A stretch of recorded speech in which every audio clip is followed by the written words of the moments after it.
পুজোর সময় প্রত্যেককেই খইয়ের মোয়া বানাতেই হয়।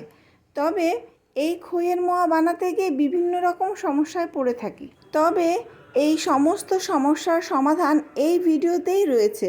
তো সম্পূর্ণ দেখার অনুরোধ রইল। চলুন ঝটপট বানিয়ে নেওয়া যাক। তো প্রথমেই আমি কড়াইয়ে দিয়ে দিচ্ছি মেজারিং কাপের 1 কাপ লিকুইড দুধ।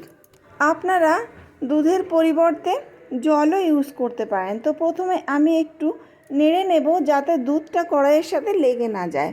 এবার আমি দিয়ে দিচ্ছি আখের গুড়। এখানে আমি 350 গ্রাম মতো আখের গুড় নিয়েছি। তো গুড়টা অবশ্যই একটু ভালো গুড় নেওয়ার চেষ্টা করবেন, তাহলে কিন্তু মোয়াটা খেতে অনেক ভালো লাগবে। গ্যাসের ফ্লেম মিডিয়ামে রেখেছি। খুন্তির সাহায্যে গুড়টাকে ম্যাশ করে দিচ্ছি।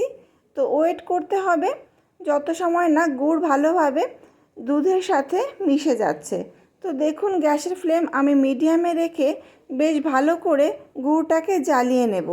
যখন গুড়টা একটু গাঢ় হয়ে আসবে তখন গ্যাসের ফ্লেম লো করে দিতে হবে আর কন্টিনিউ নাড়তে হবে।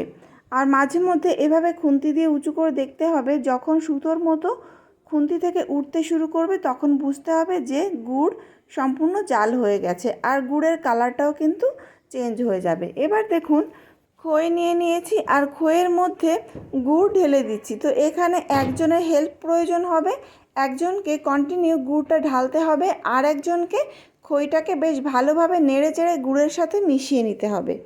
এই কাজটি কিন্তু খুব তাড়াতাড়ি করতে হবে। গুড় জ্বালানো কমপ্লিট হওয়ার সাথে সাথেই খইয়ের সাথে বেশ ভালোভাবে মিশিয়ে নিতে হবে। আমার মিশিয়ে নেওয়া কমপ্লিট। এবার মোয়াগুলি তৈরি করব।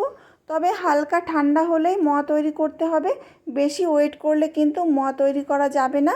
তো সামান্য একটু হাতটা ভিজিয়ে নিয়ে আমি মোয়াগুলি তৈরি করছি। সামান্য একটু হাত ভিজিয়ে নিতে হবে, তা না হলে কিন্তু এই খই আপনার হাতের সাথে লেগে যাবে। মোয়াগুলি ঠিকঠাক তৈরি করা যাবে না। তো আমি চেপে চেপে এভাবে গোল গোল করে সব মোয়াগুলি তৈরি করে নিচ্ছি। তো দেখুন খুব সহজে কিন্তু তৈরি হয়ে যাচ্ছে। তো একে একে আমি সব মোয়াগুলি এভাবে তৈরি করতে লাগলাম। যত ঠান্ডা হবে ততই কিন্তু মোয়াগুলি মুচমুচে আর শক্ত হয়ে যাবে, খেতেও কিন্তু দারুণ লাগবে। তো এই রেসিপি ফলো করে অবশ্যই বাড়িতে ট্রাই করবেন আর আমাকে জানাবেন রেসিপিটি কেমন লেগেছে। যদি ভালো লেগে থাকে তাহলে প্লিজ লাইক করবেন আর বন্ধুদের সাথে শেয়ার করবেন। চ্যানেলটিকে সাবস্ক্রাইব করে আমার পাশে থাকবেন। তবে আজকের মতো এই পর্যন্তই। ফিরে আসবো নতুন কোনো রেসিপি নিয়ে। ততক্ষণ ভালো থাকবেন, সুস্থ থাকবেন।